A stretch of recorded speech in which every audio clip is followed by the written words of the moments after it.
Alright guys, in this episode we go all the way down to France. So buckle your seatbelts, tie your shoes, get ready.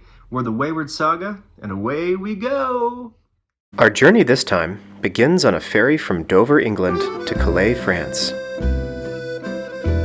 We had been exploring the UK and Ireland for over a year, and were super excited for a European odyssey.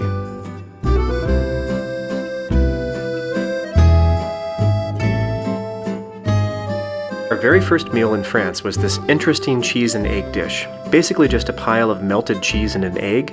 Delicious, but not something I'd eat every day. Then we hopped on a super fast train to Paris, arriving at the famous Gare du Nord train station. Given its central location, we were able to squeeze in a lot of the essential sites, like the Eiffel Tower and the Louvre Museum.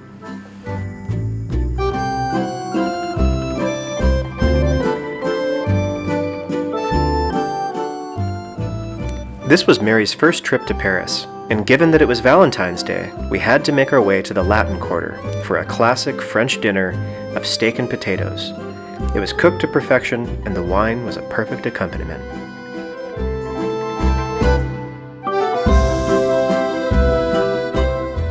Years before, on a solo trip to Paris, I was lucky enough to meet one of the original owners of the Shakespeare & Company bookstore, George Whitman. As a young and broke writer, basically homeless in the city, he offered me a bed in the bookstore in exchange for volunteer work. It was an incredible experience, and it's a kind of spiritual destination for me every time I'm in Paris. After dinner, we wandered around the Latin Quarter, making our way to the Notre Dame, drinking pastis, and having an incredible time in the City of Light on Valentine's Day.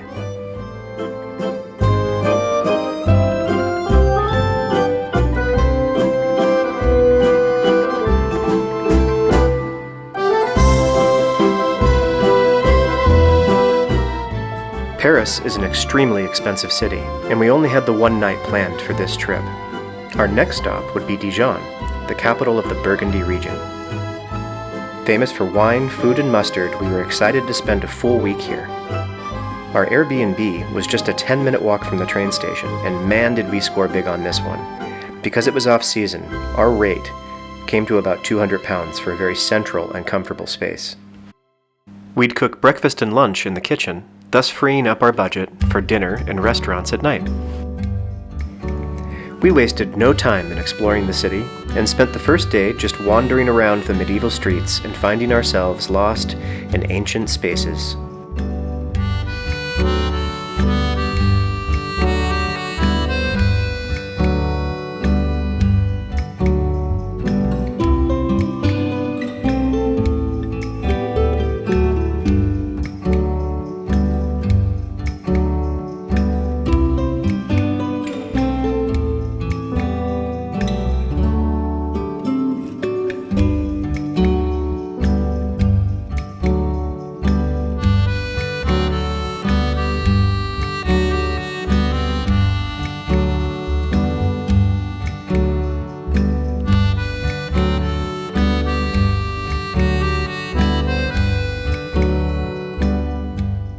Our Airbnb was located right next to the International Gastronomy Market and Museum, and we basically spent just about every day here wine tasting and eating some of the best food we've ever tried. The wine tasting room allowed you to try some of the world's most expensive wines without breaking the bank. These 3 bottles of wine together were worth about as much as a full month's rent in New York City. But because we only did a tasting, it was affordable for just about any budget.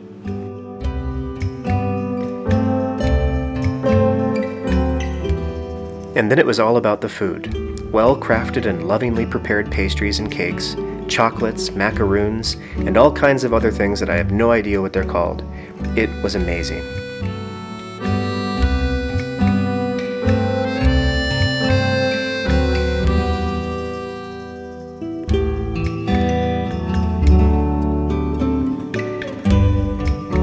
And my God, the cheese, the glorious cheese, mountains of cheese. Cheese that in the US would cost a fortune, sells for peanuts here. France is the king of cheese. Just look at it all.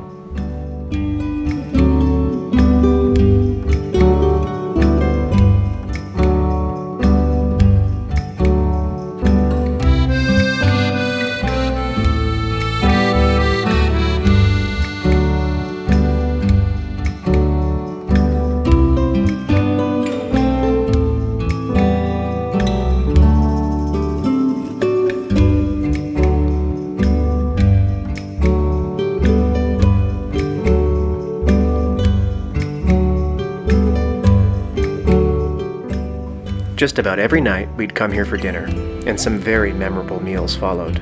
Dry-aged steaks, oysters, and scallops, to the dish that Dijon is famous for, escargot. These delicious little slimy beasts are so tasty, it's making my mouth water to just think of them. We ate them whenever we could, probably ate an entire village of snails while we were there. Dijon is a culinary paradise. Book your flight now, before all the cheese and snails are gone.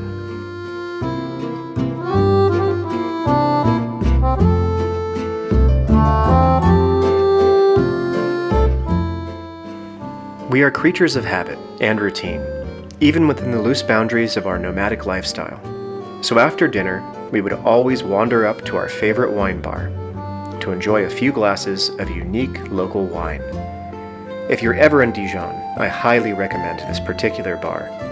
The owner was a spunky old activist and anarchist, very friendly and knowledgeable, and became a friend to us while we were there.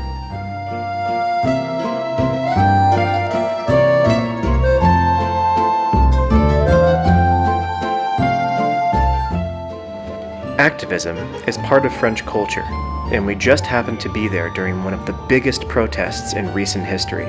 Although it was mostly peaceful, while we were there, in a moment it can turn violent. Every street corner had soldiers and police stationed and ready.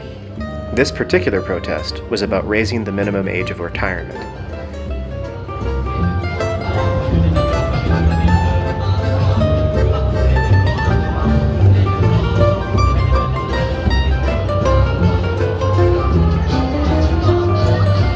The day before we were due to leave Dijon, Mary woke up throwing up and feeling a bit off. So on the off chance that she was pregnant, we bought a take-home test, and the result was a big surprise.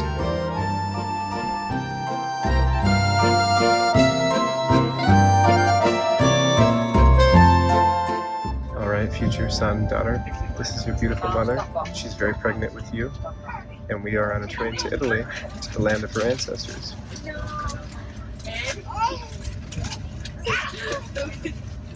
She's grumpy. She'll always be grumpy. I love you. All right, so that was France. We had a phenomenal time traveling from Calais in the very north to Paris and then down to Dijon. Everything was fantastic. The French people were amazing. I think there's this long-standing myth that people in France or even just Parisians are rude or short with Americans. Honestly, we didn't get any of that. We were treated really wonderfully by everybody we encountered. From Paris, getting lost in Paris, we didn't show that part of it because everything is so volatile when we're moving around and traveling that we rarely film anything in its order. So what we didn't show you is after having that amazing meal in Paris, we actually got lost and couldn't find our hotel and had to walk with all of our gear for like 2 miles, and everyone we encountered was super friendly, pointing the way, taking sips of pastis with us and having laughs, and we really loved it. And then of course Dijon, wow, the food, French food is amazing. Yeah, especially the pastries and the sweet treats and the bread. Ooh, the bread, Yeah. the bread, and the snails. We love snails. You saw how much we love snails. And we're always thinking about France. For years now, we've been obsessed with French music. Big fans of like classic French music, like Django Reinhardt and Yves Montand. And what's the other girl that we like? Christine and the Queens. Christine and the Queens. We love Christine and the Queens. And a bunch of other French music. We've just been big fans of the French culture for a long time. So to be able to go there and wine taste and experience the food was awesome. Yeah, it was really fun. Yeah, and so in this next sort of segment of our lives right now, what we're doing is we're getting ready for my book to be published. It'll be available on Amazon, hopefully by the end of February 2024. So that's coming up real quick. To look forward to that. And in the meantime, we're still up in Scotland. We're making some plans for future moves. But for now, we're still here. And we're just continuing the adventure. We're almost caught up too, so we only have about 2 or 3 more episodes to film before we're caught up to where we're at right now with some current footage. So that's going to be a lot of fun. And now that we've been doing this for a year plus now, We're kind of learning how we want to film the channel, what we want to do with the channel, and just, different exciting plans for the stuff that we can show you guys with what we do in our lives. So that also leads me to everything else. So if you can, if you're new to the channel, please like the video and subscribe. It'll help us enormously. And if you are subscribed to us, please consider our Patreon. And Patreon, for those of you that don't know, is kind of like a magazine subscription. So you click on the link that we'll provide, and if you want to, if you're so obliged to, you can get exclusive content. We're creating some fun little things. Mary's been working on it for the last couple of weeks to really sort of dial in what we'll even offer, and some behind the scenes stuff, some bloopers. This is like our 20th take on this outro essentially, so you'll get a chance to see how silly we are trying to film, and how funny our little Daisy girl can be. She's being so good right now, you guys. Oh my God, look at her. Hi. She's great. Everything's great. We're up here in Scotland. We love all of you, and tune in next time to the Wayward Saga. Bye-bye.